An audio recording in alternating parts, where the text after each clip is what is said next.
and casting PA.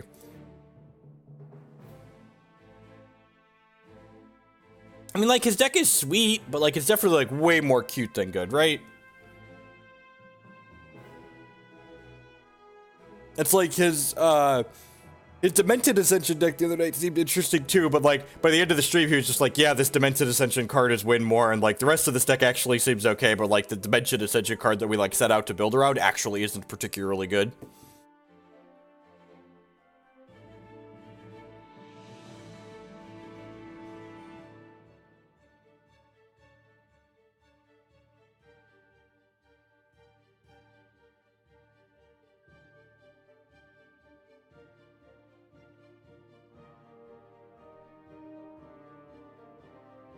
Yes, I can get this uploading.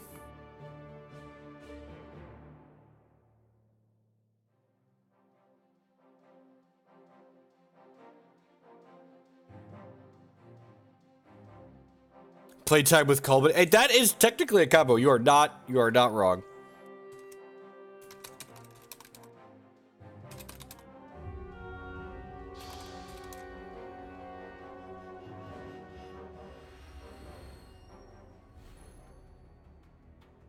So, we tested Ovo a lot when we were working on the other Reanimator shell, the Blue Sparrow Reanimator shell. Like, Ovo just, like, he needs way more moving parts, and it, like, gets hosed by cheap shot, so, like, it's not particularly appealing.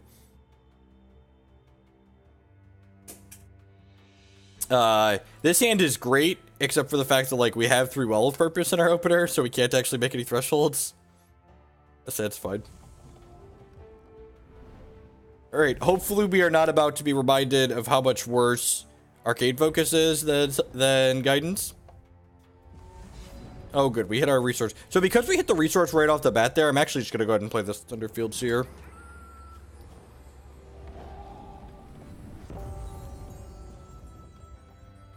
It's funny you say that, Dumbledore, or Neg, because we actually, the deck that we started with for our Reanimator deck was a copycat Permafrost deck, because the Reanimator deck we ended up playing had Permafrost in it, and it's funny, it started with Permafrost because of copycat, and then we ended up continuing to play Permafrost because we were splashing a Rotten Rancor.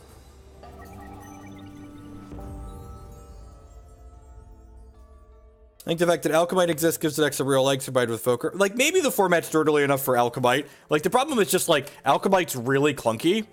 Like, it's exceedingly clunky. And, like, Alchemite reads, like, card advantage on paper, but in, like, actuality of, like, how the card actually plays out, it's generally not card advantage. Like, when you play Alchemite out as a 3-drop, you're basically paying 3 resources to draw 1 and then discard 1, which is, like, a really, really terribly inefficient rate. It's, like, not exciting in the slightest. Alright, we're gonna get this. This place is about to be lit, if you know what I mean. The kids out there know what I mean.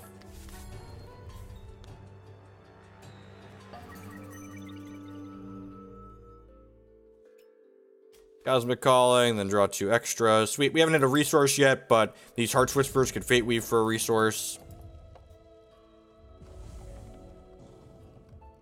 Now, we're going to be doing a lot of what this deck is really good at, and that's blocking. This deck was really pretty poor against Lasgar's Vengeance because, like, they just cleared away all your blockers, but that card's not legal anymore, so get in here, little candle blockers. Chump block for your papa. Llama Herder, you mean?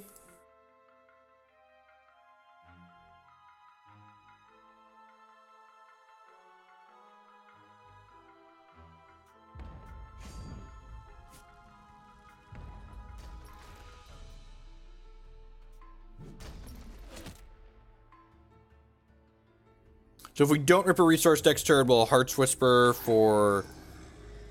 Oh no! That's actually really good against us. Holy crap. Non-slow shard, please. Ugh, tilt. This reduces each champion's maximum hand size by 3.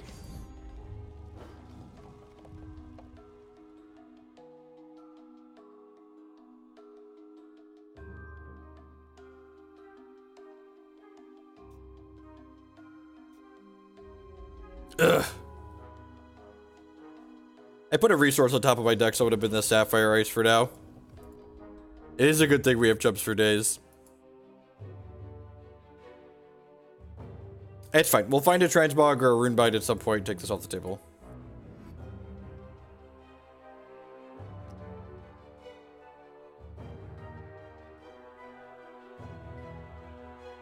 You done with this one?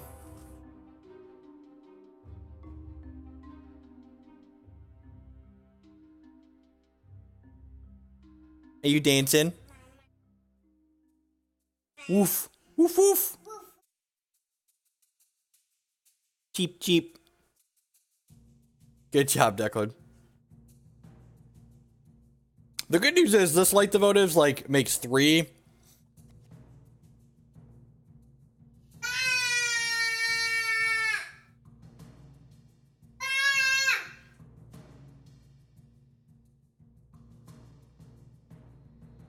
The other thing too, Dumbledorko, is like, if you're an above average player, you can like win with almost anything. Like, I'm pretty sure my win rate on the ladder with almost every deck I play is like 60% or more. Unless the deck is like really terrible. If I play, you know, 10 or so matches with most decks, I usually win 6 or more of them a lot of the time. So like, it's kind of hard to measure like what decks are good or bad based on like your ladder results, depending on like how good of a player you are. Like, to determine whether or not a deck is, like, actually reasonable or not, a lot of the time you have to, like, get off the ladder and, like, test against other players that are, like, not playing budget decks and, like, are playing, like, not budget decks and that you know are other good, strong players. You want Pig? Pig?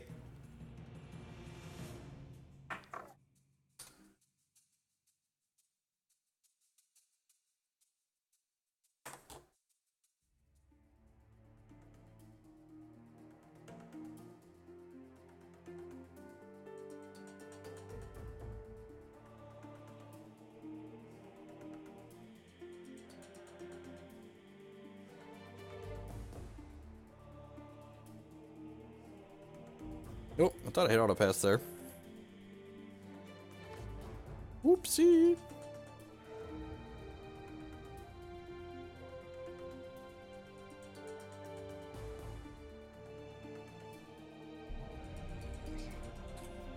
Some true Nulzann, yep, so they're Ardent sockets, it looks like.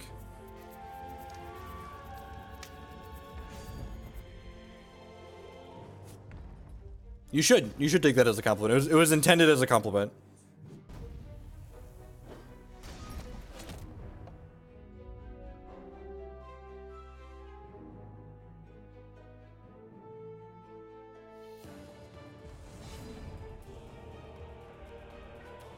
Light the Votives.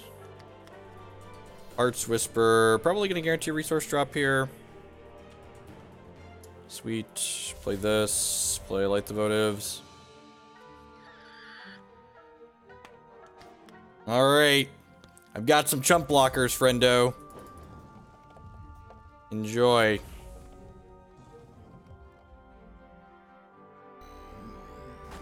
Yep. Animus resolves.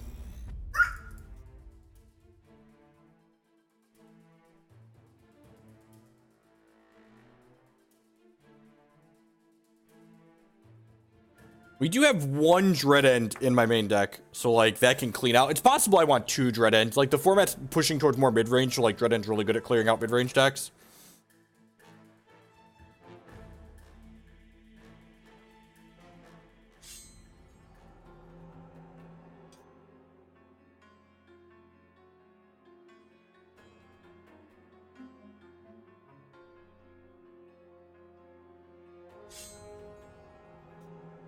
Sure.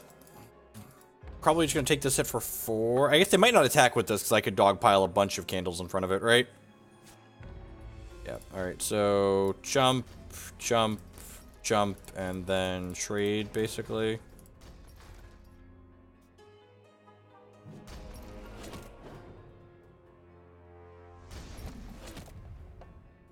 Candles down! Candles down! Oh. Oh, that's good. We found some replacements for them. Call to my people. I call to my people. I call to my candle people. Guess who's back? Back again. Candle's back. Tell a friend. Guess who's back? Why did they concede? They were... sure. You know, you're allowed to concede at any point, I suppose. I think this is a Clash of Steel matchup. Runebind seems pretty bad here.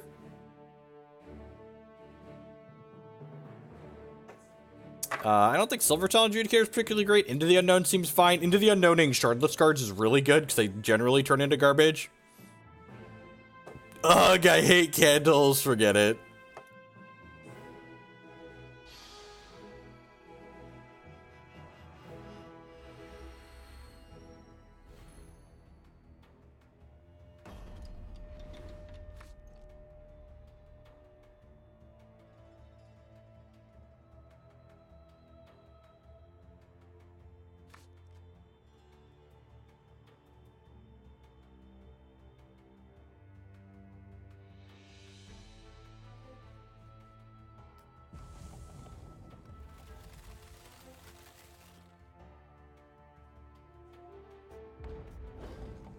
Alright, we're gonna go ahead and lead on Thunderfield Seer here.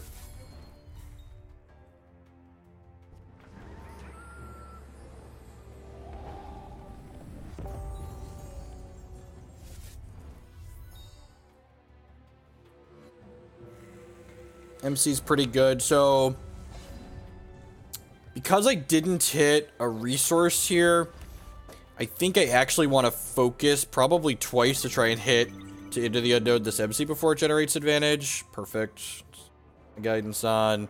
We've got this plus a draw to hit a non-slow. Sapphire missed so far. They might get a draw or two out of this, which kind of sucks, but we did our best to try and make that not happen.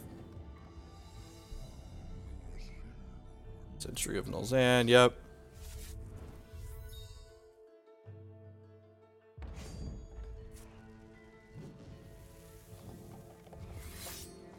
Shader, sure.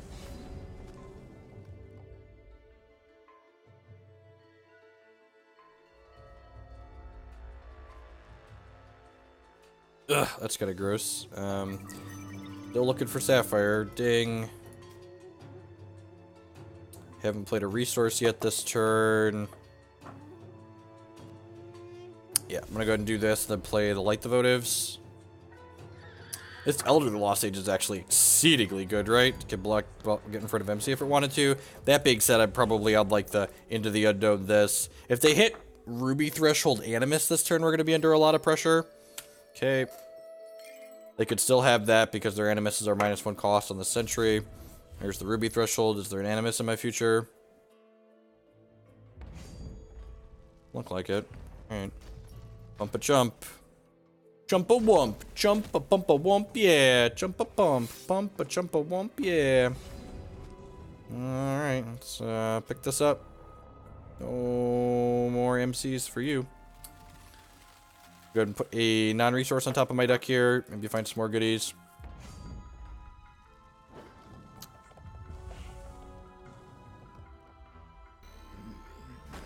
Alright, there's the Animus. Yep.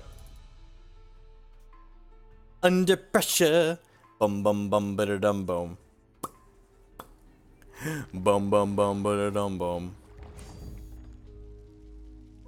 You are not wrong. Better get those candles going quickly. Quickly! Quickly, I need more candles! Huh.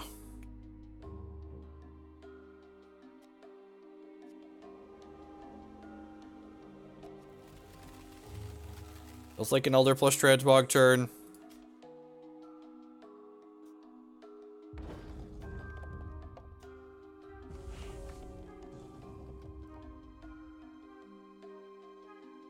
I think we just have to, like, hope they don't have anything for a little bit here. This is 10 out of 10 a Clash of Steel matchup. Maybe I'm supposed to focus there and dig for a Clash of Steel. No, I don't think so, Burgle. I can trade with this Animus inside of combat. So I think I'd actually prefer to... Transmog an Ardent Crusader dual random 1-drop.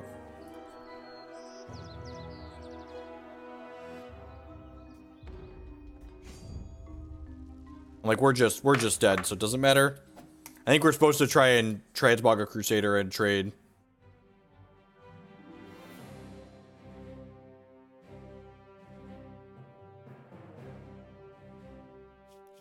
Yeah, but Burgle, if he's not... Like, we're dead to any troop there regardless of which line we take, and I think the play-to-win line is wait to transmog the Crusader.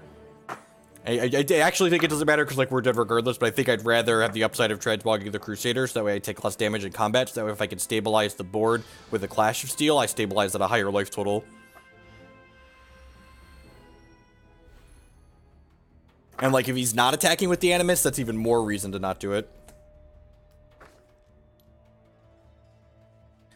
Look at this one shard hand that's guaranteed to make its first 4 resource drops. What a beautiful day in the neighborhood. A wonderful day for a neighbor.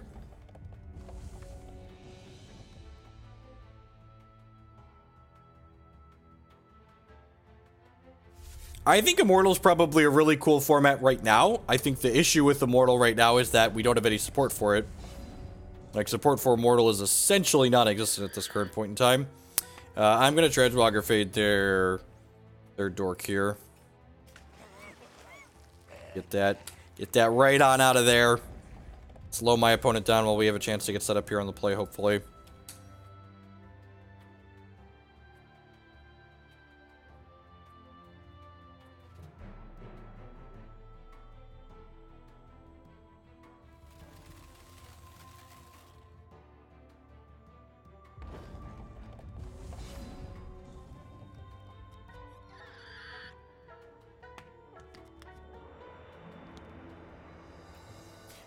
Dia Bunny, nobody really knows what's viable or not viable in Immortal. It's the actual truth. Like, anyone that tells you they know something about Immortal, like, they can't make that as an educated or informed decision because, like, Immortal doesn't have a metagame because there isn't support for it. So, like, you can't actually know, like, what's good and bad in a TCG format is contextual based on the metagame of the cards that are being played.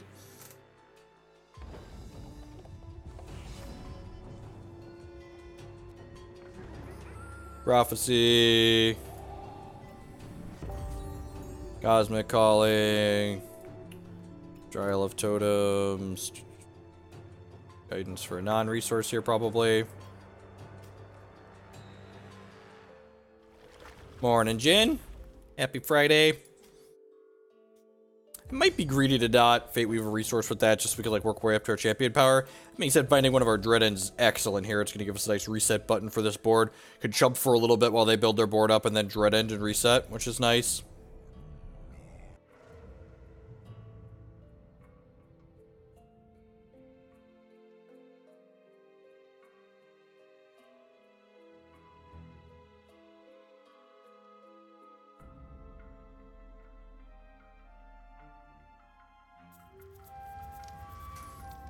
Friday mornings is always Hexy mornings here. Hexy mornings. We took last week off. My hex schedule last week was messed up because we were waiting for Lascars to leave us. Yay, Heart's Whisper. Heart's Whisper is so good. It lets us cheat on resources.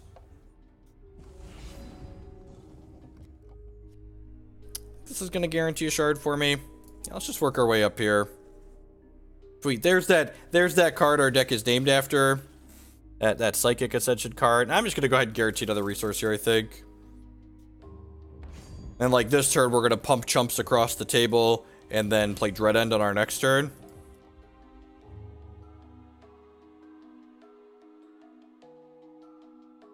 I wonder how degenerate the Major Ruby of Destruction would be at Immortal. I don't actually know is the answer. I feel like they kind of pulled a Modern with the Major Gem of Destruction, and we're just like, this was too good in Standard, so we're just banning it by default in Immortal, and, like, maybe that's right, but, like, I feel like they could have waited to see, like, how things shook out in the format.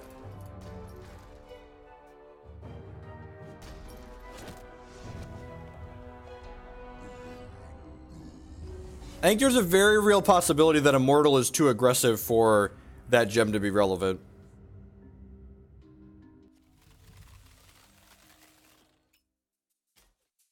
They still have 4 cards in their hand here, so, like, if they go, like, Animus and then, like, Banner, we're actually going to take a pretty sizable chunk of damage.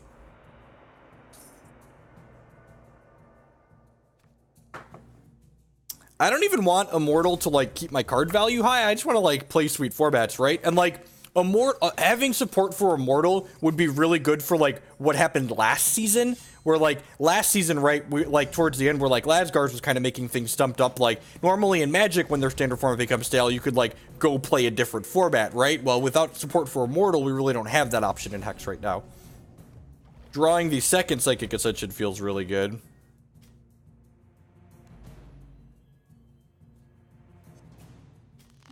They could technically modify gems, too. Yeah, I actually really like that idea. Making it double or triple ruby sounds fantastic.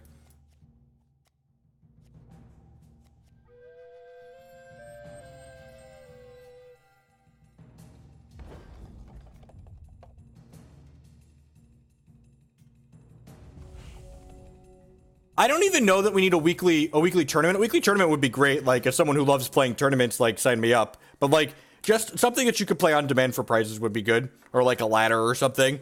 Like, honestly, an Immortal ladder probably isn't the worst thing, just because, like, there's enough people burn through the standard ladder fast enough that you could, like, look for something else to play for prizes in. Wow, what a fucking tilt. I just, like... Did I know they had that Valor in their hand? I did, didn't I? Yeah, I punted that. I punted this hard. Wow. Alright, well that's pretty good. So let's empower this, and then let's play this. And then let's play this. Yeah, I knew they had the Valor. Yeah, I wasn't paying attention. I'm like reading chat and like giving my opinion on things. So I'm gonna Into the Unknown. Their MC here. And then I'm gonna Valor this guy. And then I'm gonna cast Psychic Ascension. And then I'm gonna hit this. And then we're gonna play this Arcane. We're gonna play this Psychic Ascension, which generates a... Oh, wait, it was actually a 2 cost. Oh, that's so dumb. I forgot about that.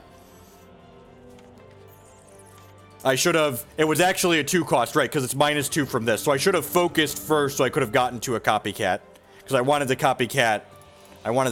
this. Well, I think we've actually stabilized this game. The Cyclone Shapers have been really sweet in this deck. This is the first time we've seen it so far today. But the last time we played this deck, the Cyclone Shapers were... They were aces. We just need to not get burned out here, basically.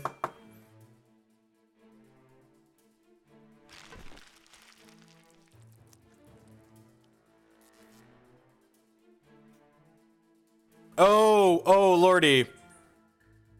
Man. And if I'd have Psychic Ascension properly, I'd have a second one in place, so now I can't play this. So we could die now. We could die now if they have something with flight. This is a knock-knock, though. Knock-knock, no die! Knock-knock, live! Knock-knock, live!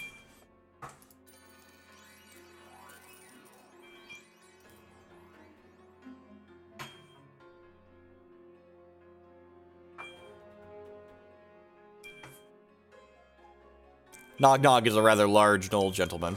Gentle lady. Nobody knows. What do you identify as Nog-Nog?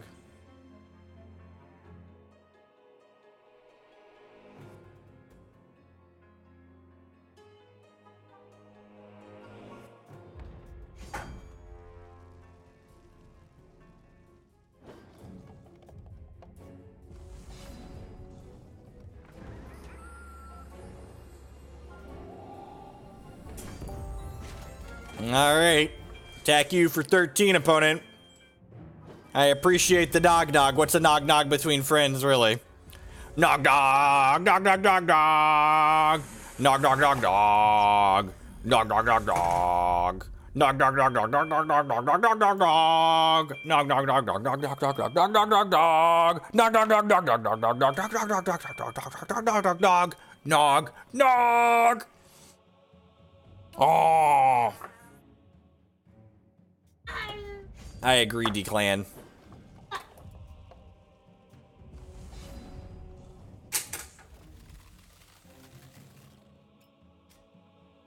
Champ power. Ooh.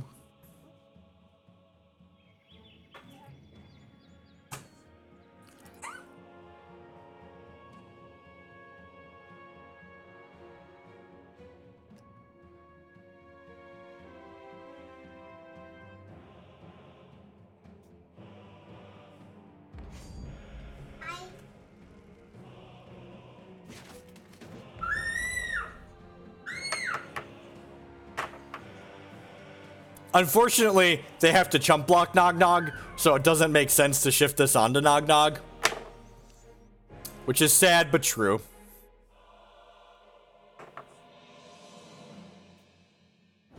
It is sad, but it is true.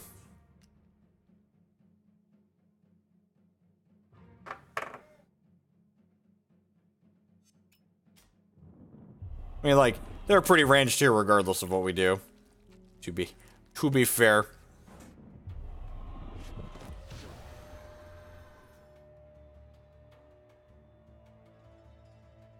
Yeah, that's fair, Sturk.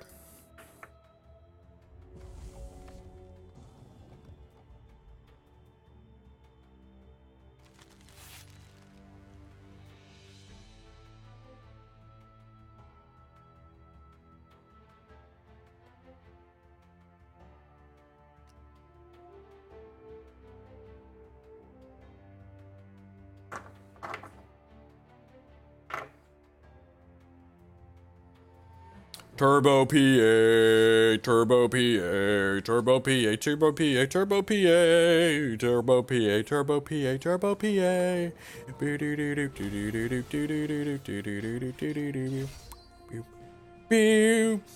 Turbo PA. Boom, boom, boom, boom. Man, still in 13. We gotta win a couple more matches here. Gotta climb up above that Scrub Lord, Matthew Bamonte. We gotta teach you to say Uncle Matt's a Scrub Lord. What do you think? Uncle Matt's a Scrub Lord.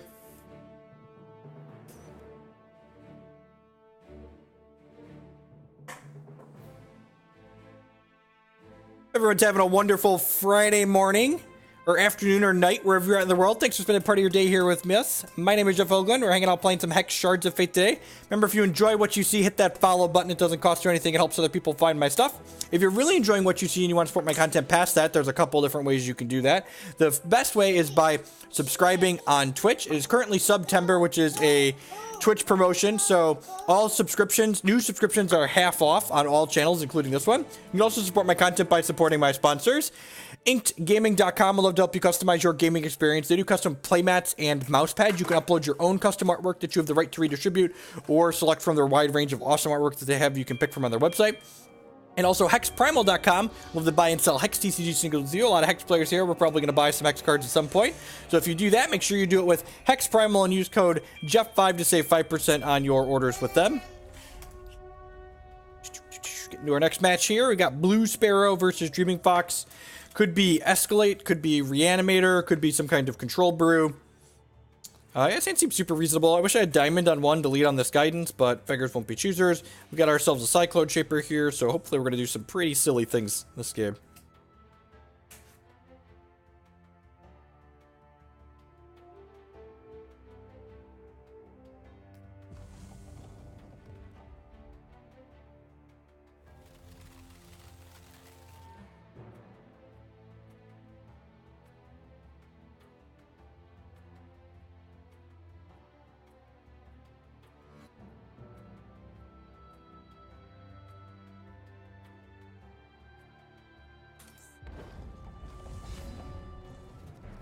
Focus.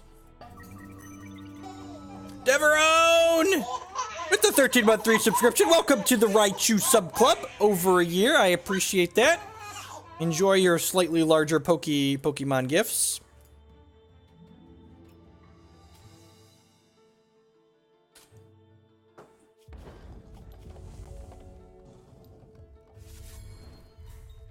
Blood Sapphire so far. Your eyes, yep.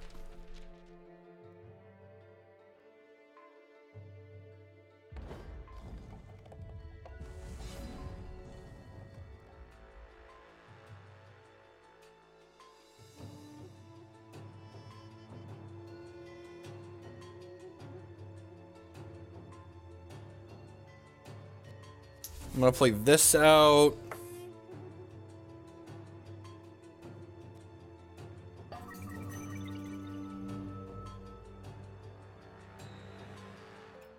Light the Votives seems fine. Well, maybe Guidance is better there. Oh, maybe I should play this. Yeah, I probably should have played that. I'm still talking and clicking too quickly here. Some kind of interrupt here out of the opponent, maybe? Only in Cyclone Shaper, see how that goes.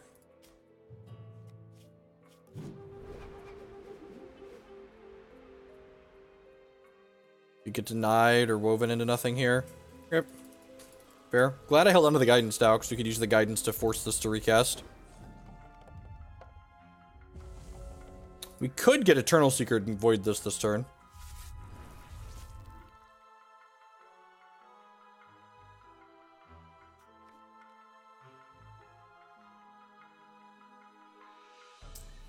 There's an Eternal Seeker. Yep. Tilt.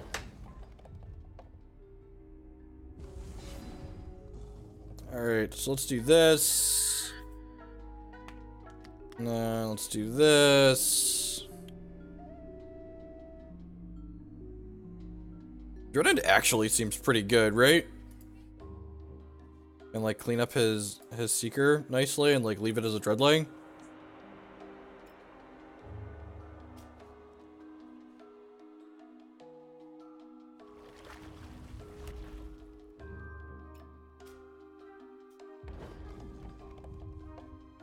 What happened, Betty? We could even mobilize this off the Candlekin. So that way we could hold up Runebind to protect our Dreadend. Wants to fight? Wants to fight?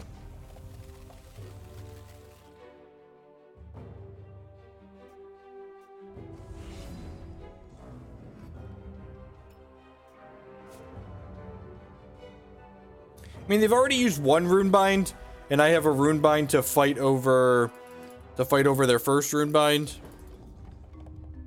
Like, the trigger doesn't really matter here, right? You want bots?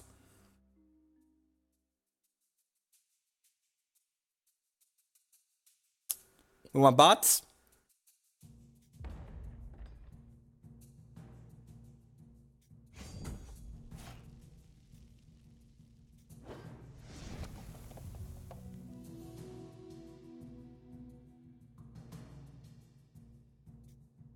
So long Dreadling.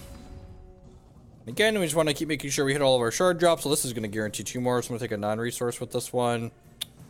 Perfect. Put a resource on top.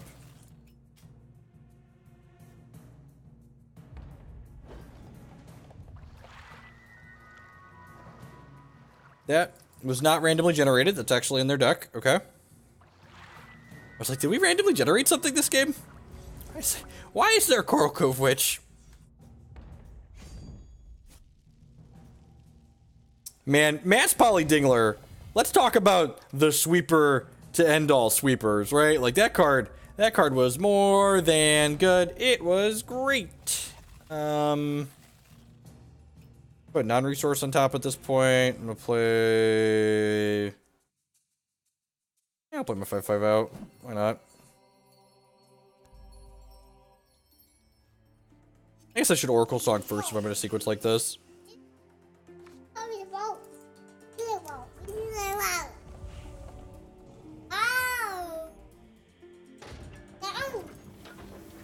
Okay, yep. So long, Royal.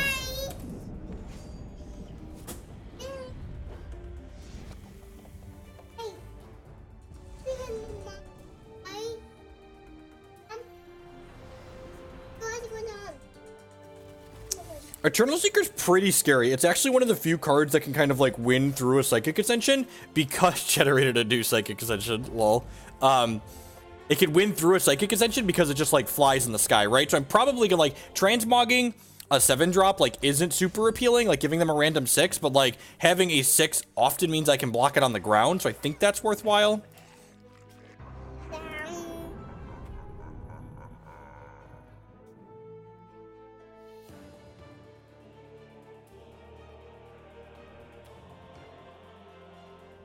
Please don't turn into something scarier. Yay, just a 4/4, sweet. And again, I'm going to preserve my life total here. Actually, I can just bounce here, right? Yeah, bouncing there is better than jumping for 4, because I can bounce again next turn and like keep my dork around.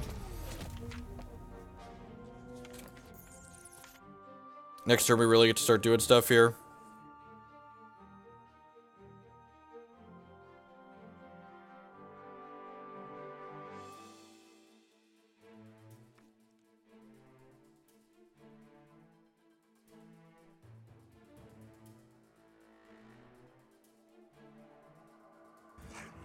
Oh, wow, they've got a bunch of cuties in their deck. Okay.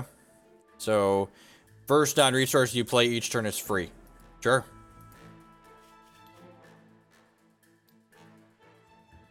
Opponent said no Dread End. We actually only have one Dread End in our main deck, so...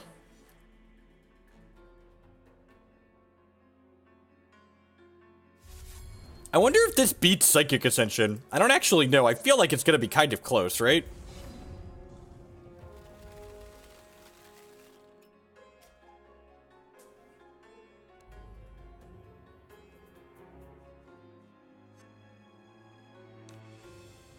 Let's start with this. Runebind to protect it. Tribunal Magistrate's a great generated.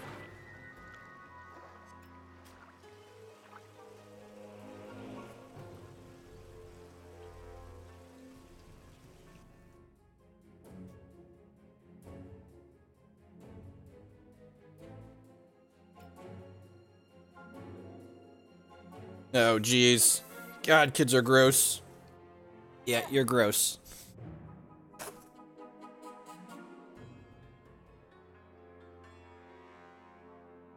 Ugh.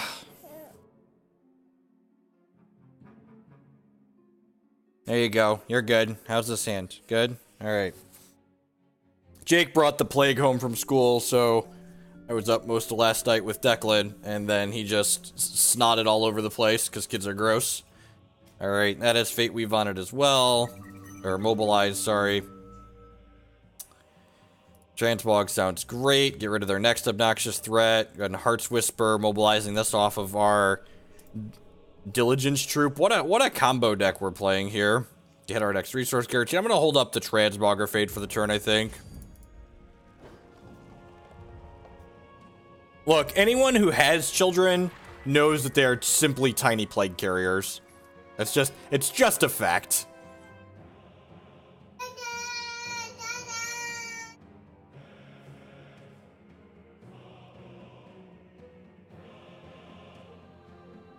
I think we've stabilized at this point. This deck is excellent against these other mid-range and control. This deck might be really well positioned, huh? God, there's so many things that seem well positioned. If everything's well positioned, is nothing well positioned? I need a couple of events to tell me what's good, bad, or otherwise. All right, so we're probably getting rid of my 3s. And again, like, transmogging 7-drops, not particularly exciting, but, like, it's better than them having a flyer.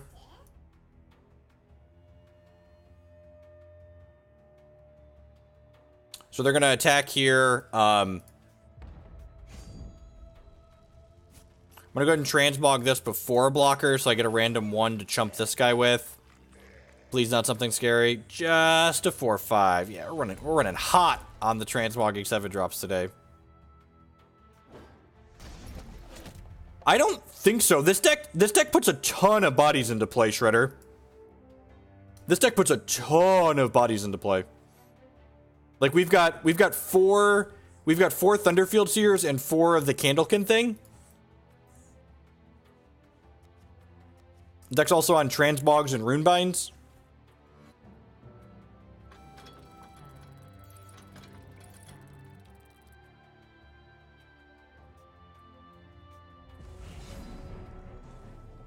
And this makes me very happy to say, I actually just don't think mono red is very playable right now. Like the more we play with it, the worse it seems.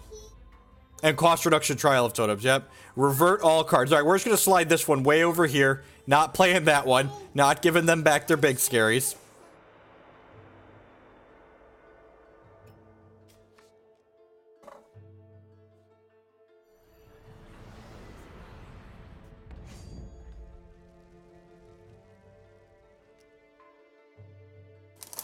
You want some cereal?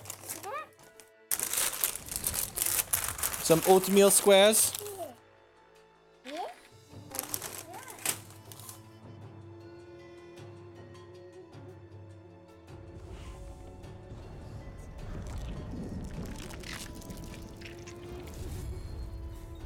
Yeah, and the Ardent and the Sockets deck are, like, good against the Ruby decks, right? Because, like,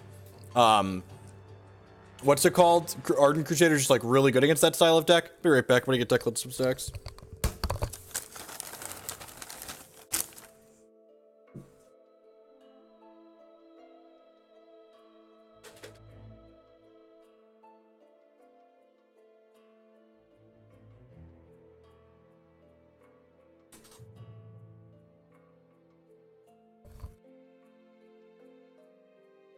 Transmogs and Into the Unknowns, Bob. This was Into the Unknown, to be fair. And they're playing Coral Cove Witch in their deck for some reason.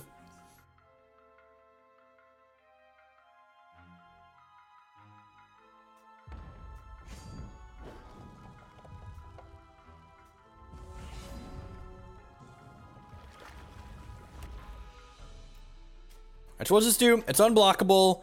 When a champion is put into an opposing crypt from a deck, put that card into your hand. Alright, sweet. So this is going to hit them. Frostbite, that's a good one. Grab a non-resource here. Trial of Totems. Oh, I should have done this pre-combat in case I had something with speed, right? Oh, this is unblockable too. Should have hit them with that.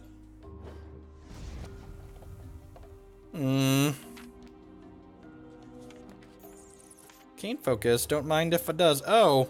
Oh. Oh.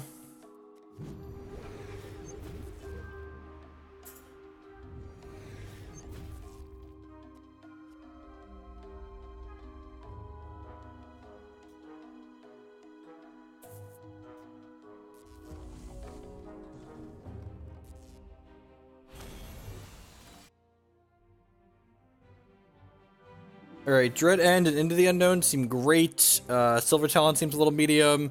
Verdict of the Ancient King seems great. This actually probably isn't a Trial of Totems matchup, right? Like, they don't really need the random pressure for that they generate. Transmogrifade's like a little medium minus. Do I just want these Dark Hearts in my deck? I feel like I just want these Dark Hearts in my deck. I'm gonna split these 2-2. Leave a couple of Transmog, leave a couple of these. I'm gonna put -1 cost and 8 weave?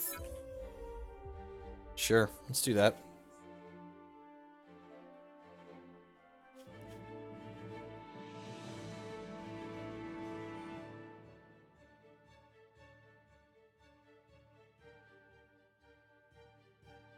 Epic Digital updated their alpha today. That's exciting. They're fixing a lot of really annoying card bugs.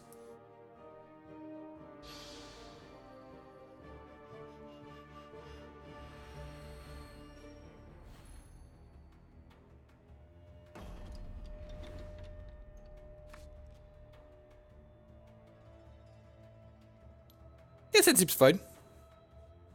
Got plenty of interaction. These 8 ice, 8 cantrip decks are so super consistent.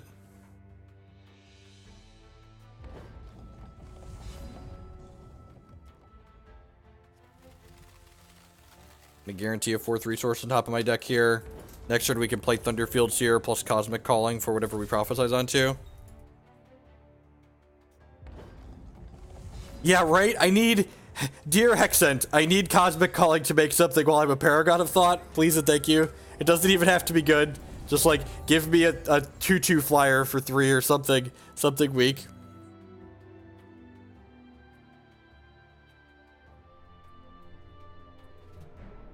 You're so pleasant, Matthew. That sounds... You're gross.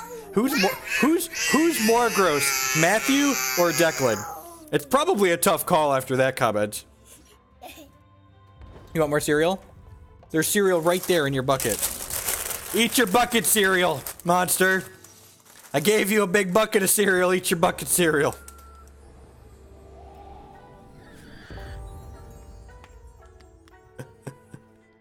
Alright, what am I doing here?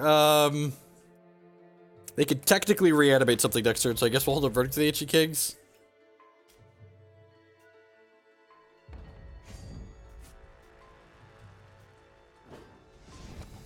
The Prophecy on the Escalate card is just like good, clean living, really.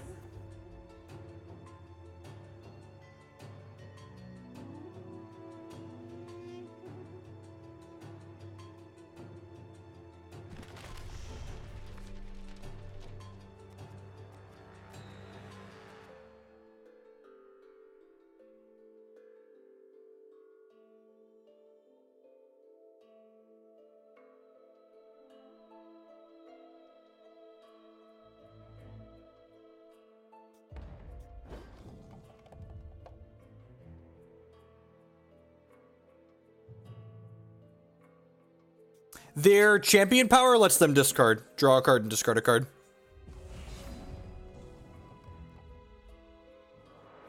I'm gonna grab a non-resource with this. We can put a resource on top with this one. Perfect. And I guess we're just going on, like, the fairest mediocre beatdown plan here, right? And, like, even if they get something into play, like, I have an Into the Unknown to, like, force through afterwards.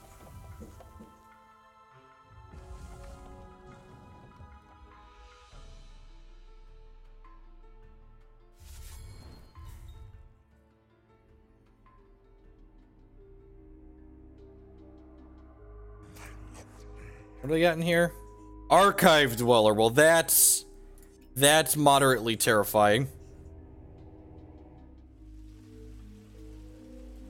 Well, we can't let them take all the Psychic Ascensions out of our deck, so we're going to let them Demonic Tutor off their 6/6 here, I think. They either get to search our deck for 4 cards and get rid of them, or get 1 card out of their deck. I think Hex might have finally done with this card what Magic was, like, almost basically never able to do, and that's, like, made a playable Punisher card.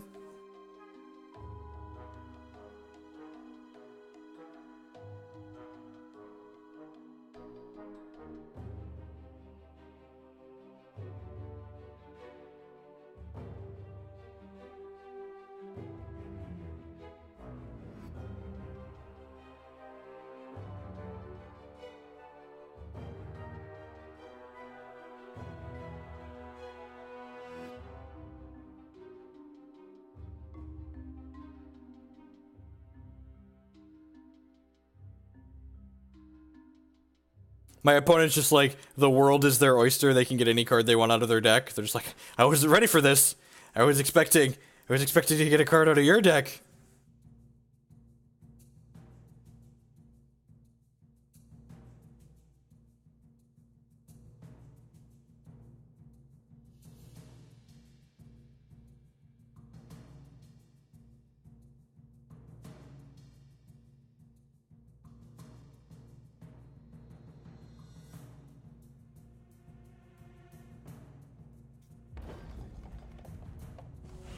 Am I just into the unknowning this? I think I'm just into the unknowning this.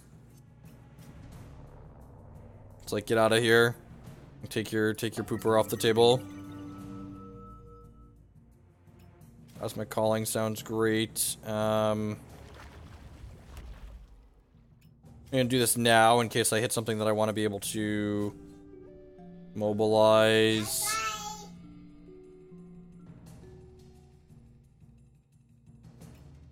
I want to just take the guidance here and hit a resource.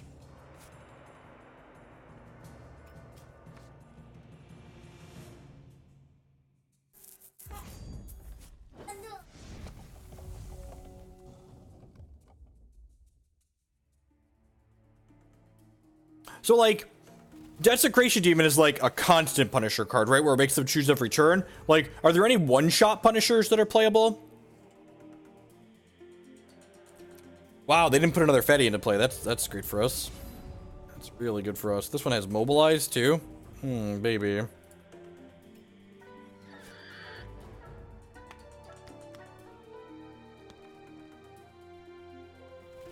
Put a 7/3 source on top of my deck here.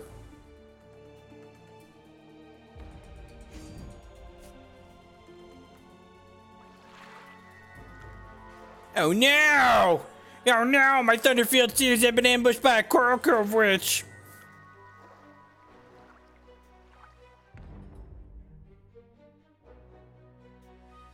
I don't think so, Incendium.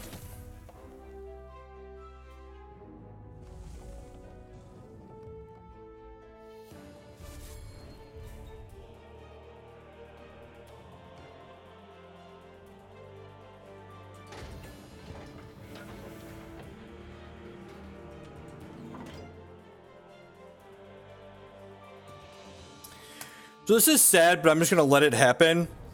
And then I'm going to go ahead and into the unknown, just get rid of all these Seekers, so I just like don't have to worry about them ever again.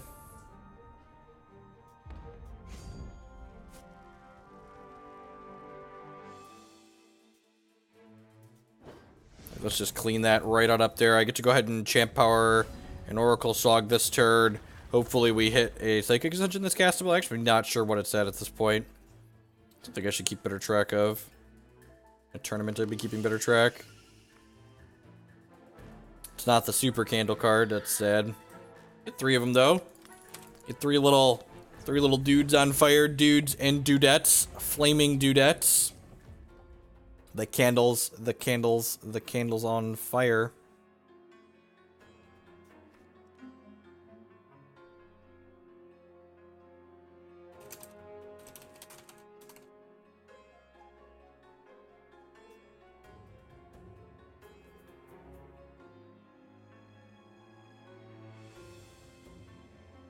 Gargolith is...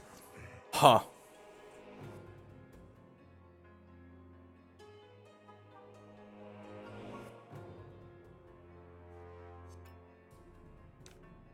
I think I just let this happen.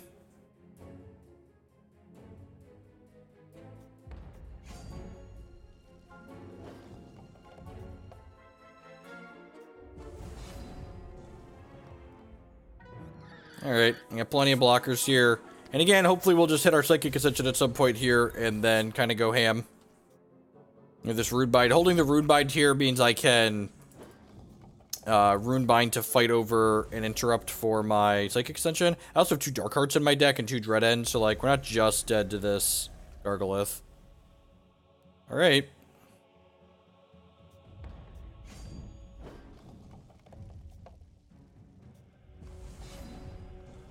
Okey-doke.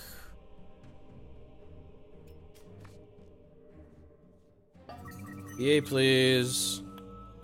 Ding. We've got 2 counters to protect it this time. Alright, Psychic Ascension versus Eternal Invoker. We know who won this fight last time.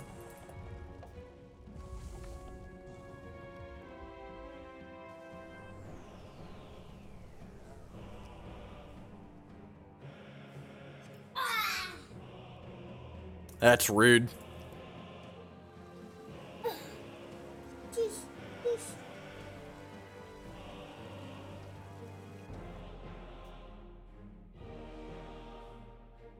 You need more? Bring your bucket over.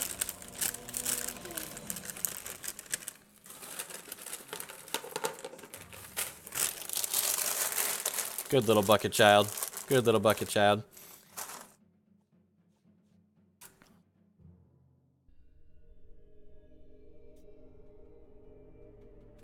I think I'm just going to use these transmogs kind of aggressively to make more troops.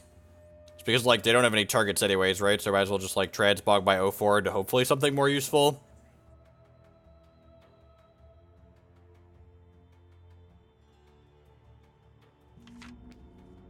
I was like, why? Why is it their deck? That wasn't into the Unknown card.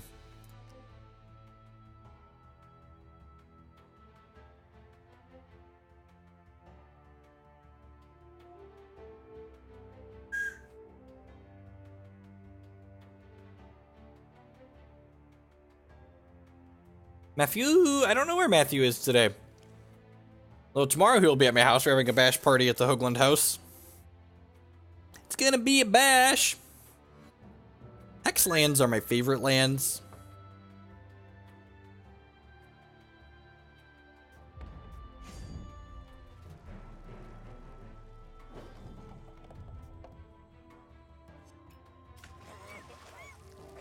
Ooh, look at that. We even cantrip this, Transmogrifade. Ooh. Ooh, a piece of candy. I'm actually just gonna go ahead and Runebind this. Like, gives me a chance to draw more action to do here, or even hit a resource at my champion power. Look at that. I get to go ahead and do this. And I'm gonna put a resource on top of my deck here, because it lets me recast the Thunderfield Seer. Sure? I mean, like, do we need to kill him quickly? Like, I've got, like, infinite jump blockers, right? Like, do I need to be in a hurry for some reason?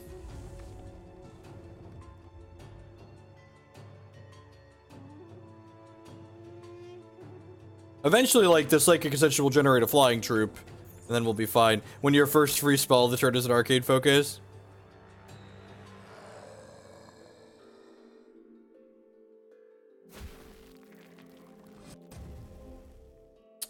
That's actually pretty good.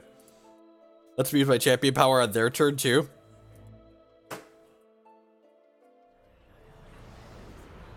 Okay, alright. A PA mirror, sure. We could use some card draw here. This is where the game gets interesting. And this is where you look at the board, look at this board, and you'd be like, people want this game on mobile. People want to play this game on a 5-inch screen. I think that sounds ambitious.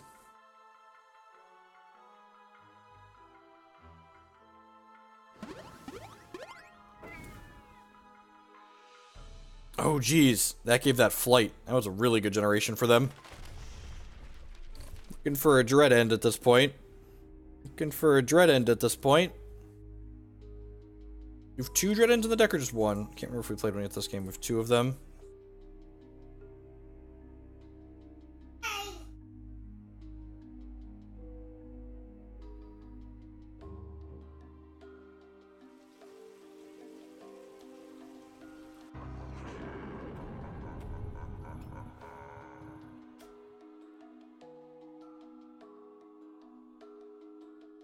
Buried a dread end we would have been able to cast.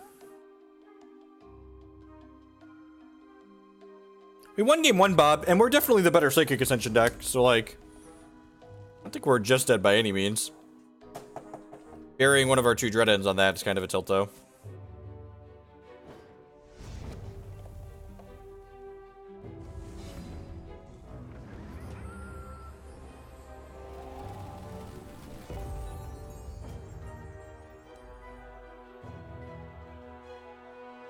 Ooh, baby. Ooh, we got 2 flying blockers? What a treat. Yash.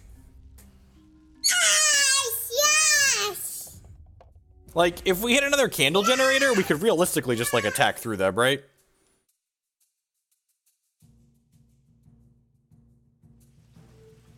We're the better PA deck because we cast more...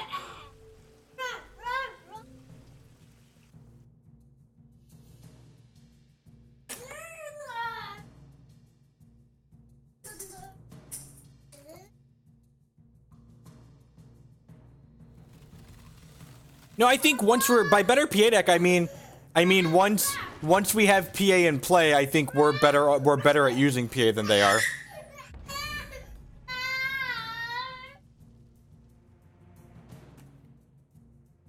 That's what I intended to say.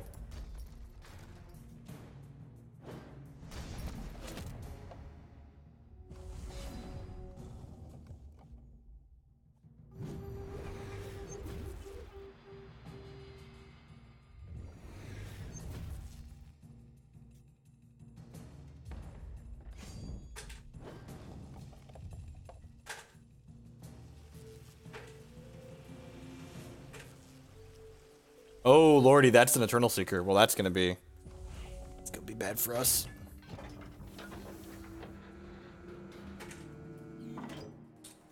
Probably dead to that.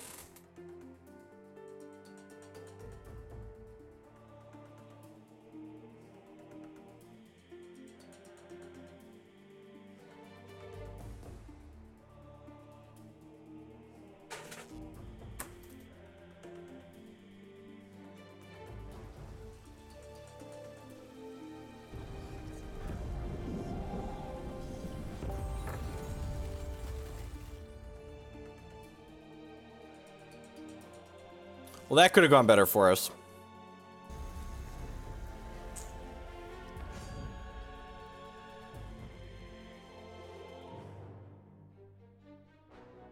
You give it the old college best, but probably did Skipoo here. Without a Bounty of the Magus or something to like chain through our deck.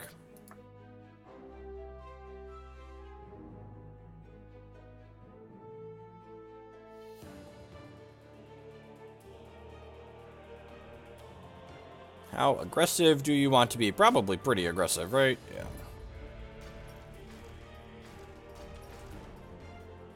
Oh, this was a...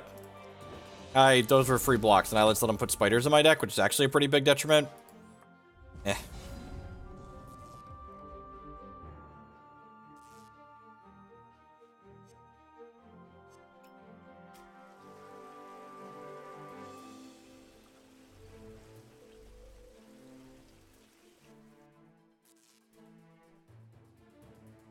That is true. If we hit the Light the Votives, it draws a card. Before he finds a shard, right? So this should be dead, and I should be 1 hit point higher. I don't think it's going to matter, but we'll see.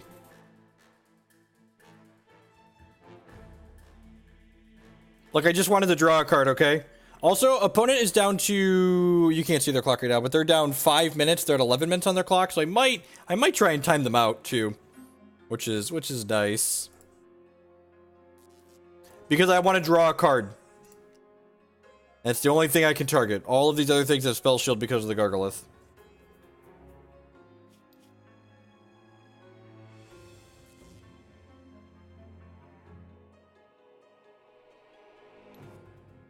We do have a Singleton Dread End left in our deck. That is correct.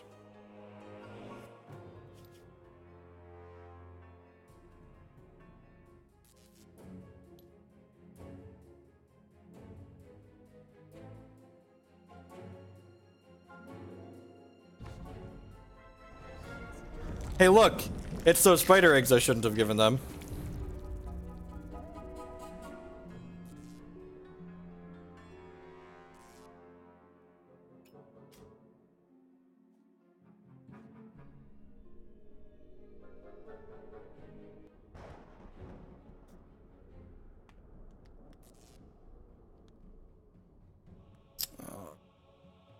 Yeah, I'm just gonna pass to them to make them click through it because they could time out here. They could time out in the 3rd game, so I'm gonna make them take their combat step and think about it.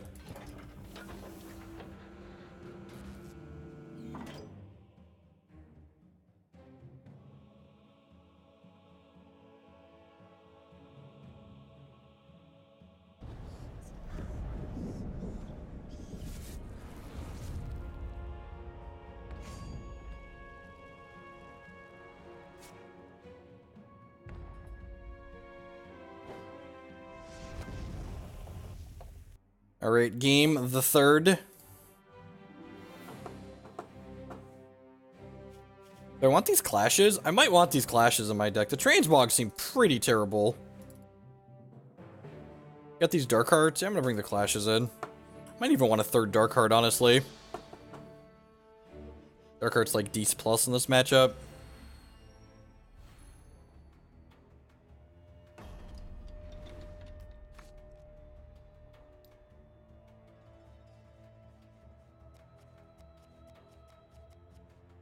I'm gonna keep this, but like, things always feel like a trap. I'm just like not gonna draw a focus or a guidance or a 3rd shard. Just like be very sad about life in general. Hey, like the hands you keep that don't have 3 resources to start, you usually want an ice or a cantrip in. Alrighty, well on our way to bricking and dying. Are you ready? Are your bodies ready, chat fam? My body is ready to brick and die. Brick, brick, brick, brickaroo. It's possible I'm just supposed to auto-mulligan hands that don't get to 3 resources guaranteed. Doesn't seem like a completely unreasonable sentiment. There's the Eternal Evoker.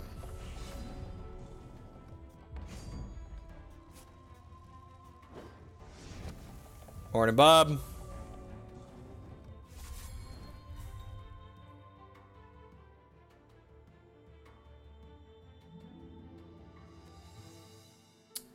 Well, the good news is, once we hit 3, we're gonna hit 4.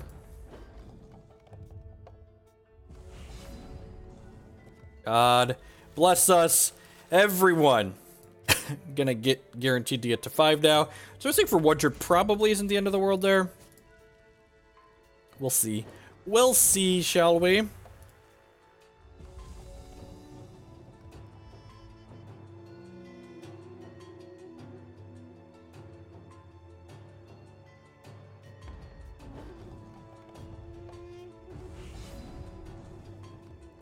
Brick, brick, brick, brick, skipoo. I'm just gonna play the Cyclone Shaper here. Coral Cove Witch. Huh.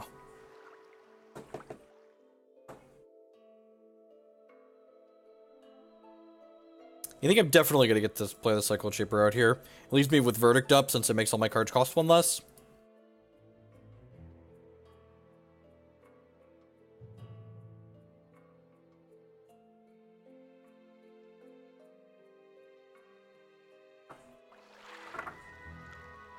I don't know if I can play a Renner deck.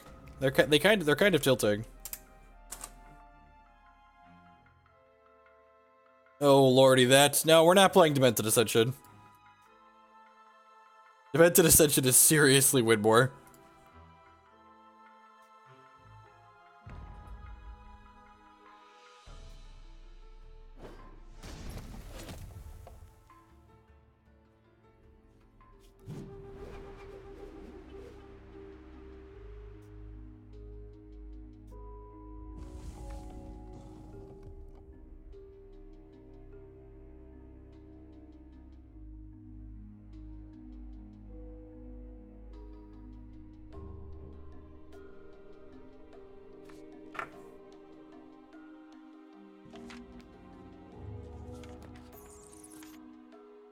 Do you not like the hard-hitting questions? Have you considered winning?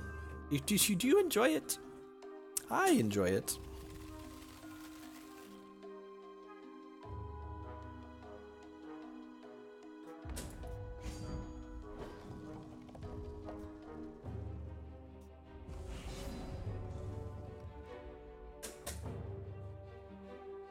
I think I want to hold the second Shaper here, not only to possibly empower down the line, but also because, like, an Eternal Seeker could, like, come into play and, like, ruin my day.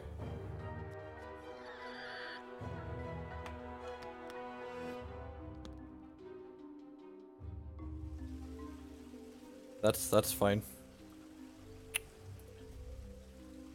I'll put a non-resource on top of my deck at this point. I'd like to find our way to Psychic Ascension. If I put a resource, I'm, like, guaranteed to get to 7 to hit my champion power, but, like, a lot of my non-resources, like, see more cards anyway, so I'm probably gonna get there.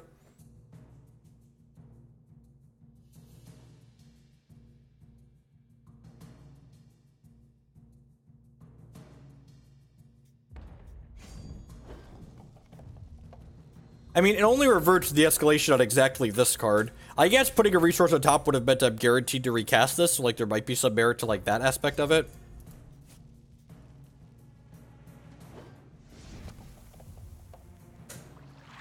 On the slowest of beatdown plans with the Cyclone Shaper. Just, like, bringing you to good, clean, honest justice here. Four more turns, opponent. You, me, and Cyclone Shaper here. We're all good at it. We're going the distance here.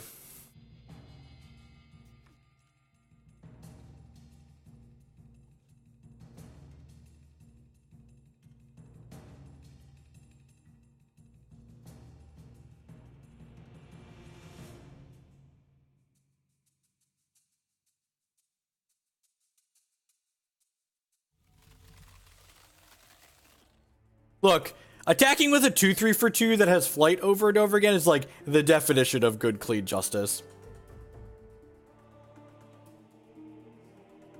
Opponent's been in Heartcast Seeker territory for a little while now because Coral Cove Witch makes the cards cheaper. Coral Cove Witch actually seems really interesting in the opponent's deck. Hit a resource here so we can hit our champion power and recast this Dorko. I'm gonna play this and then hit this. Yeah, that's the plan.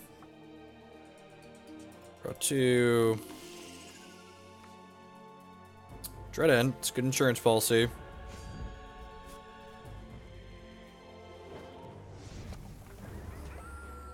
Get this on out here. Pass the turn.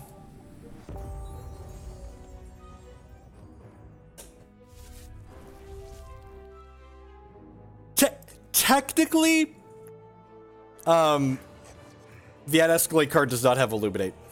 Technically speaking, it does not have Illuminate. Weave, sure.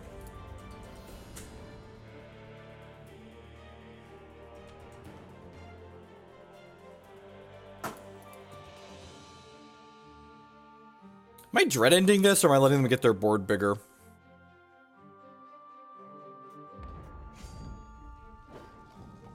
I guess I could just into the unknown it.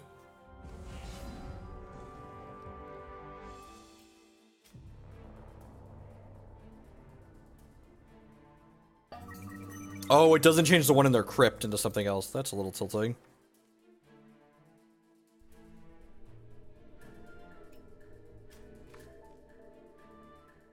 Alright, another verdict's not bad.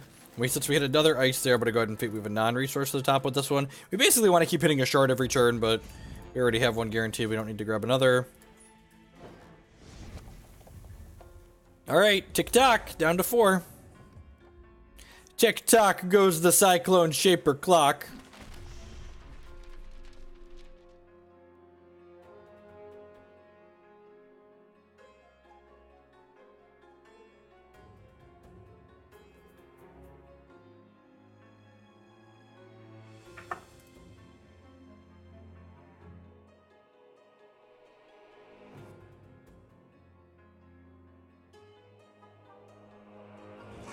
Mordred's Gift, targeting Evoker. Cast Verdict on this.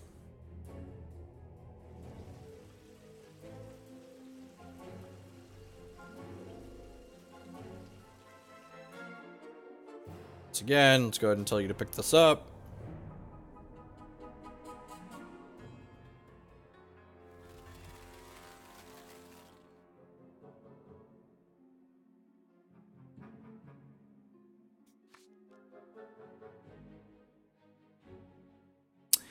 Technically, my sequencing here... Oh, no, they discarded a witch. Huh, they kept the other one. I should have waited until end of turn to tell them to pick their thing up.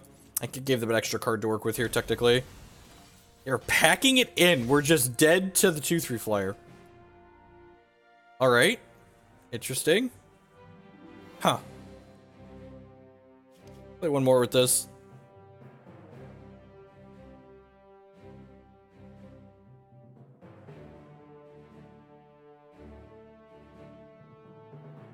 Oh, were they dead on board? They were dead to the alpha attack. Okay, that makes sense. Good call, good call. Oh, I maybe would have figured that out. Let's be honest, I probably would have punted that.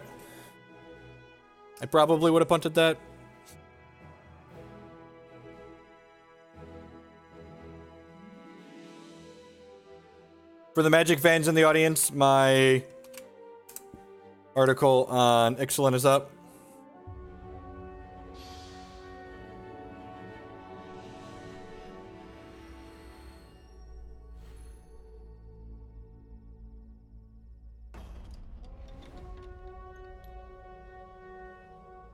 Oh no!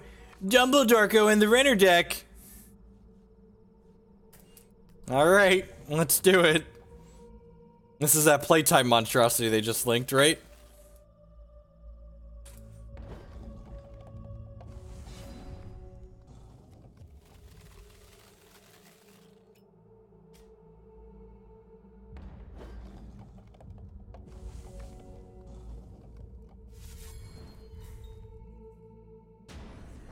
This is probably a terrible matchup for us, right?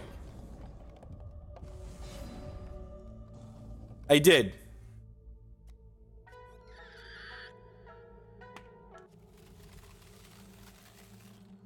I think we're gonna want to keep stacking more resources here.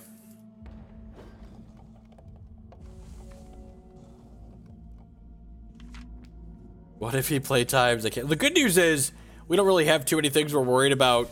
We're worried about them play tying, so like even if they like take my Cyclone Shaper, it's just like, yep, sure, here he is. Enjoy the Cyclone Shaper.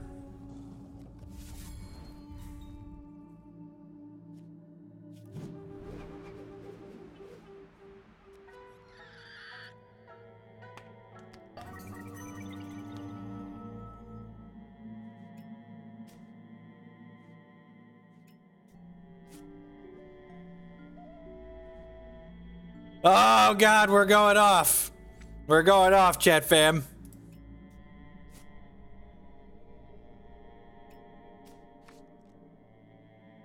Look at all the cards we've played this turn. Look at all the cards we've played this turn. I'm so excited. 1, 2, 3. We've played 6 actions in 3 turns so far. Playtime. I'm gonna Transmogrifade this in response, and then let them have it. Enjoy your 0-2 with rage. Despite all the rage, it is still just a bad card in a cage. Someone will save what is lost, can never be saved.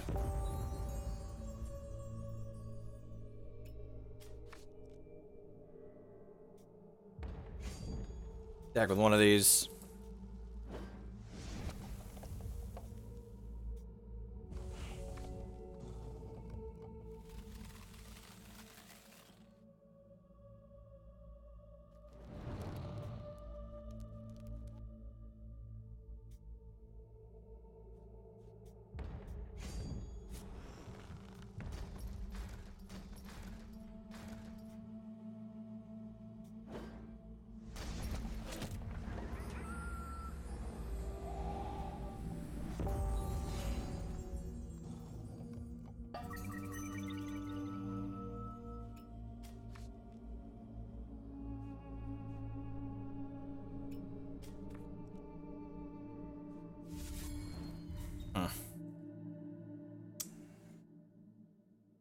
I think I'm just supposed to be aggressive and Runebind this here. Maybe that's actually defensive.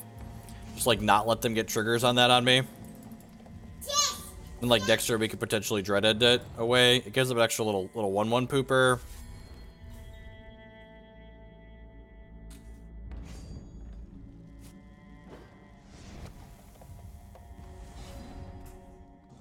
It doesn't have any interrupts in it. I can just go ahead and jam this and be happy about it.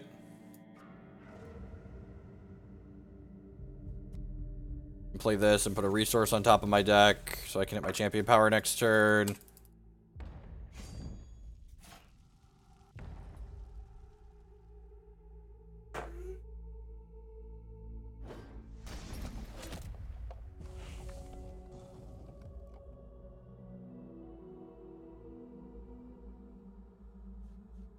One pooper, a decklist. Yep, that's a good. You're not incorrect.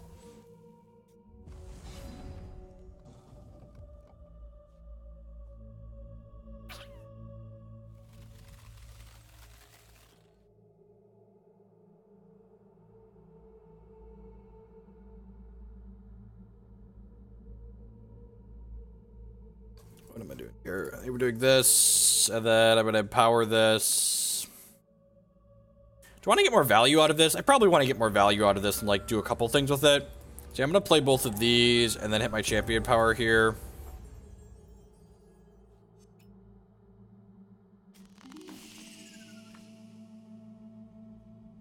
Look at that one. All right. All right. Take the silver Talon Adjudicator, I guess. It's my only option.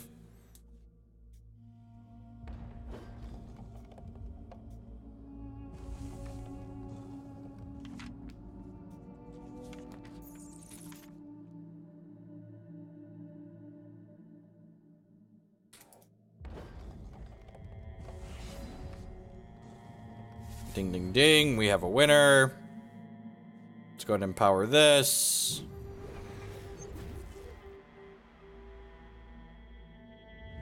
Go ahead and play the Psychic Ascension for free. Maybe I should have done this first so I could chain this off afterwards. Yeah, this was a punt actually, right? I guess I could look for a way to protect this.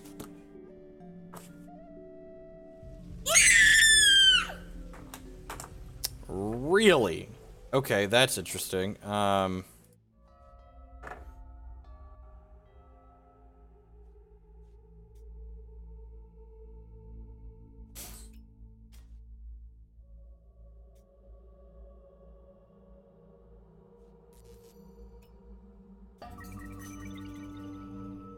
would love to take a shard and recast my Psychic Ascension.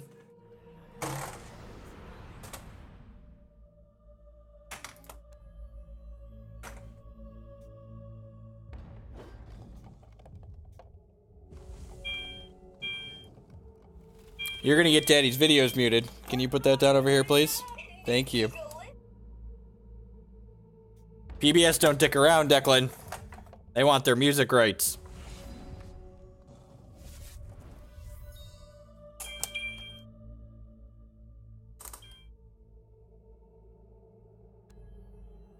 Ow! Don't throw this at me, you little jerk.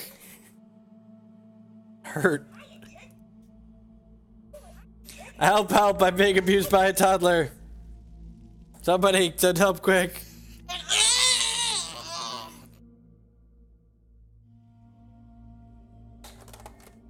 Opponent is going to ascend soon, you're not wrong.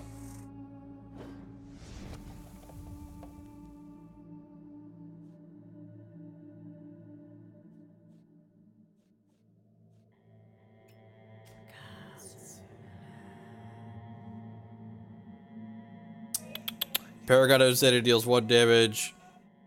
Wait, what? Really? When a card enters an opponent's crypt, it deals 1 damage to that card's controller. Okay, no, so that's not exactly what she said. You play this out as a 3/2 flyer.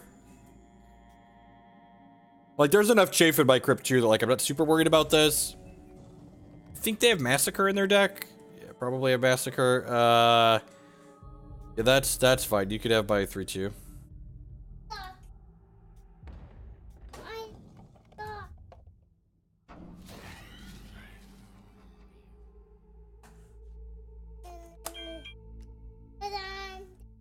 Stop throwing this at me, you tiny brat.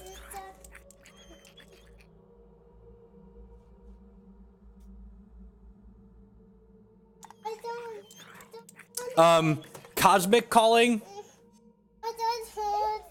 Cosmic Calling gives the thing you get with it mobilize. Dude. Oh, you want it to open? Open. There you go.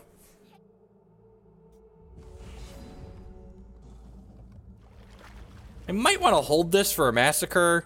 I feel like you're getting pretty obligated to Massacre this board. Yeah, I'm going to do this. Well, that's insane. Well, let's put this on here. And draw a couple extra cards here. This is going to let them ascend. So maybe this is bad. Although I guess if I play this, they don't get to ascend, right? And actually, I just conscripted that, so nice ascension. All right, good. Glad we had this conversation. Go ahead.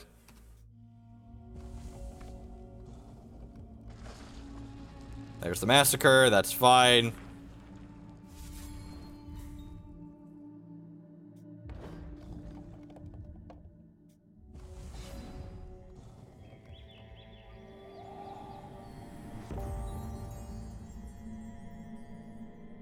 Look, I don't think anyone in this chat, no one thinks the other Ascension is playable, right?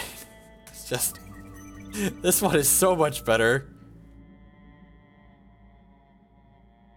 Wow, that's good. All right, well. Put an action from my discard pile into my hand. Oh yeah, let's play this out. Action from my discard pile into my hand. So let's grab this Cosmic Calling here. And this Cosmic Calling, mobilize off of this. Okay, I guess I'll grab a bird. Have you heard about the bird? I said a bird. Bird's the word. I'm going to put a resource on top of my deck here because I would like them to grab a resource if they can render next turn. Let's go ahead and play this out.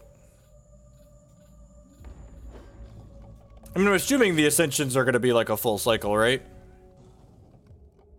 Want to just like dodge another Massacre here? Alright, so what do we do here? Into the Unknown seems great. Silver Talon Adjudicator does not seem great. Verdict seems fine. The Transmogrifade seem pretty terrible. Darkheart seems fine. Dread End seems miserable. Darkheart, I'm going to put plus defense in because they have Strangle in their deck. And I'm going to put the cost reduction gem in it. It's like classic control Darkheart.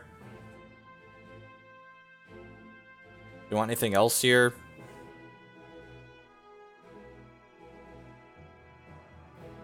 We played a Diamond Ascension deck on stream a good bit.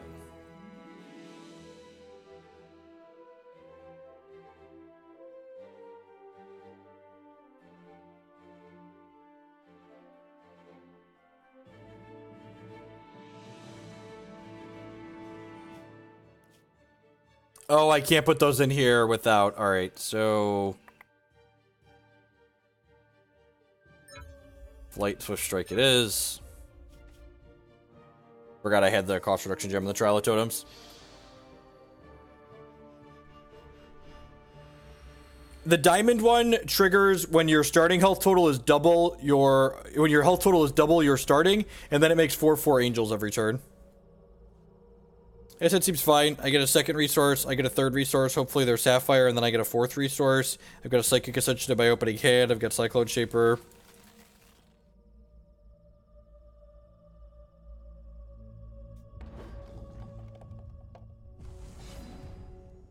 Ding ding ding.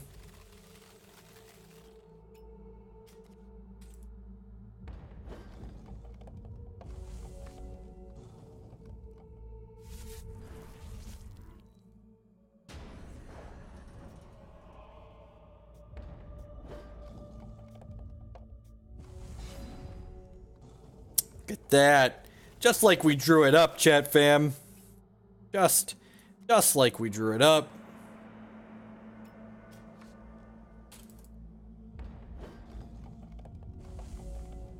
$32.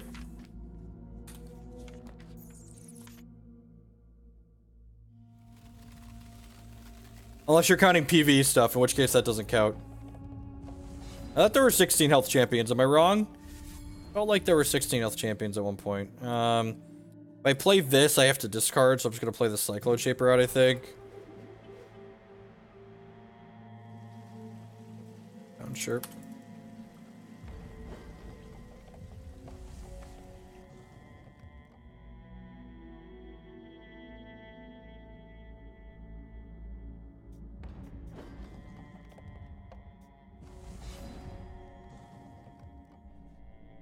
This Heart's Whisper here to undo this Mysterious Rune. Verdict, sure. Go ahead and do this, then cast Focus, looking for a resource to undo this Mysterious Rune.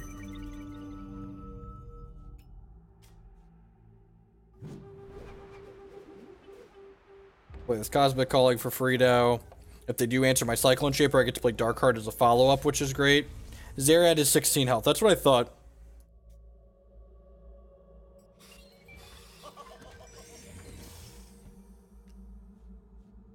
Alright, looking for an Into the Unknown here. Might be useful. Oh, I guess I could have Runebound this, right? Maybe I should have just Runebound that. Now they got a free action out of the deal.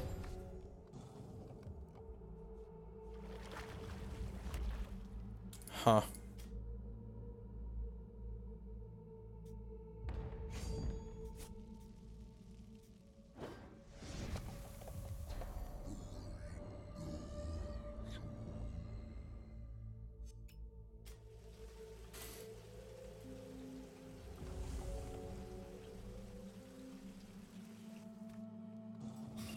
I should have remembered that last turn. Oh, I got a bunch of extra actions. I think we're gonna lose the Mad Robomancer. And this is why, like, playing control decks is like a little bitty about it. You just like lose the random wonky threats like this. This was one of the worst things they could do against you last season too. You just like Mad Robo you out of the game.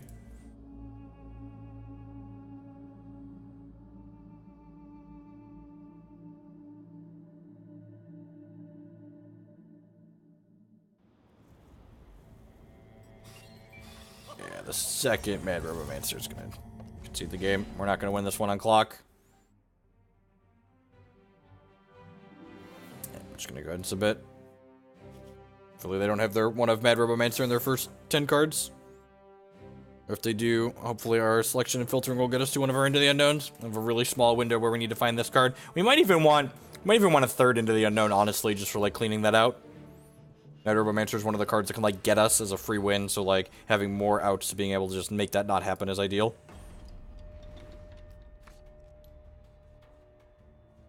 Yep, hand's great. As Into the Unknown in the opener, sign me up.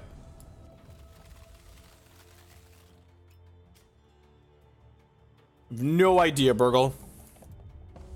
Honestly, it might just be better to have like a pile of Dread Ends and Into the Unknowns.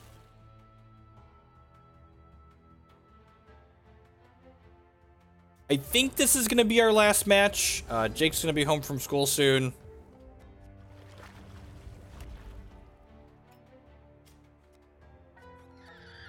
Declan was also up most of last night, so I only slept for like 5 hours.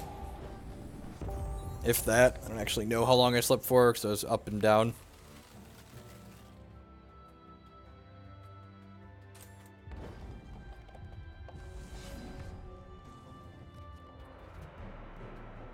think I want to just keep hitting resources here.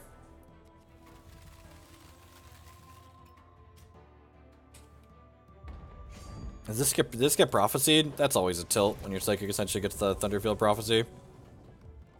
Yeah, we've got like clashes and dark hearts on our board to turn into like more of a traditional Diamond Sapphire control deck.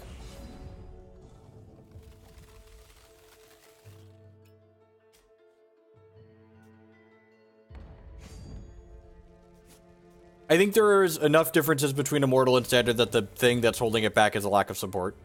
Or like if we had a reason to play Immortal, I'd play Immortal on stream at least once a week, probably more than that depending on how Standard's doing.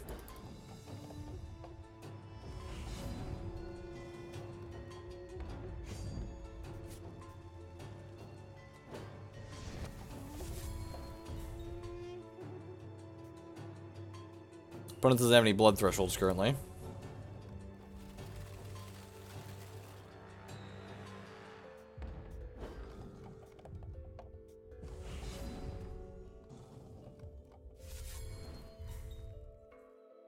These 1/1s are going the distance. They're going full speed. I'm gonna play the Cyclone Shaper out. Just as like a normal. If they want to Runebind it, sure. That's a reason. Runebind's a big reason not to empower matchups like this.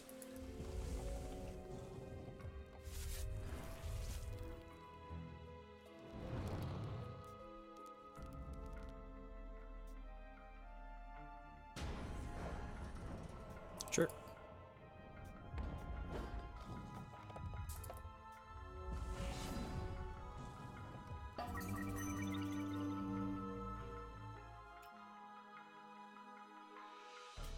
Take this, recast the Cyclone Shaper. Do this, put a non-resource on top of my deck. Flame a dark card out.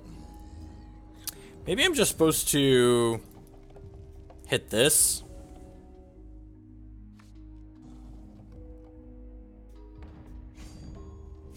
This card's pretty annoying. I need to bury 4 cards off the top of my deck and then draw one of them.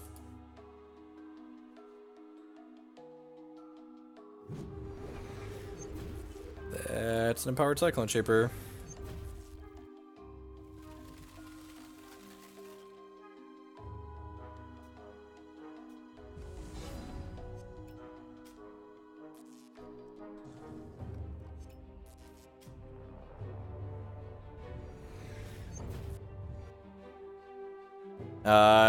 My first impression on MTG Arena that it looks like another pump and dump CCG that Watch is just trying to use to bleed money out of people.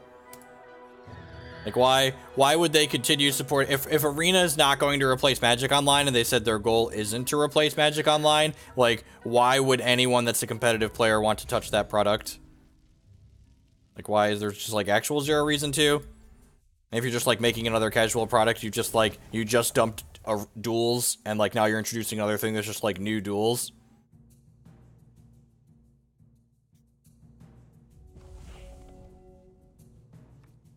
And we can't actually play Briar Legions.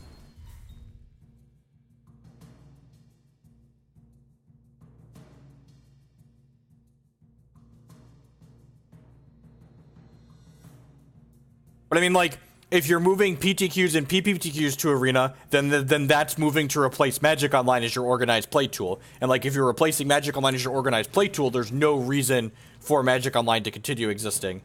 Guidance, Will of Purpose, Dark Heart, Demented Ascension, Librarian, sure.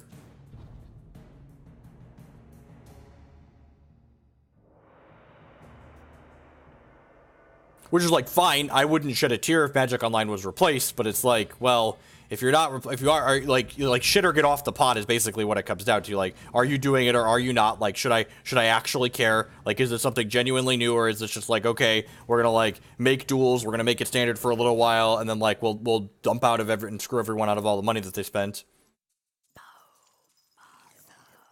Play him a 5/5.